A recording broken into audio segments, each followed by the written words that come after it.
Welcome back to my video, my dudes. So right now, gagawa tayo ng matcha mochi cookie. Una sa lahat, matcha powder.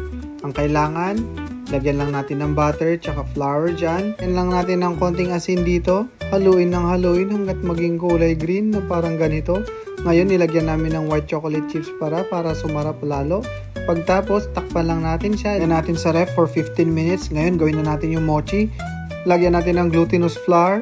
Pagkatapos, lagyan ng sugar. Lagyan natin ng fresh milk. Nasa inyo na kung ano pang gusto nyo ilagay. Haluin lang natin ng haluin hanggat makita nyo yung ganyang consistency niya. Lagyan nyo ng wrap at tusok-tusukin. Ilagay sa microwave for 1 minute. Pagkatapos nyan, ganito nang kalalabasan niya. Haluin nyo lang ng haluin hanggat sa maging mochi na siya. Sinubukan ko palang haluin gamit ang aking kamay para feeling kong nasa Japan ako. Gawin natin siya ng parang mga balls na ganito. Gawin nyo lang kung ilan yung kaya nyong gawin. Pagkatapos nyan, kunin natin yung cookie dough. Ilagay natin yung mochi sa loob. Bilugin ng bilugin. Ilagay sa pan. Yan, nakagawa kami ng 6 dito. Nilagyan pa namin ng chocolate chip sa taas para mas sumarap. Kung nga pala yung temperature na gagamitin nyo, ilagay nyo na sa loob yung cookie nyo. Pagkatapos, cool down nyo lang ng mga 10 minutes at ayan na! Enjoy! Pwede nyo nang biyakin ng parang ganito.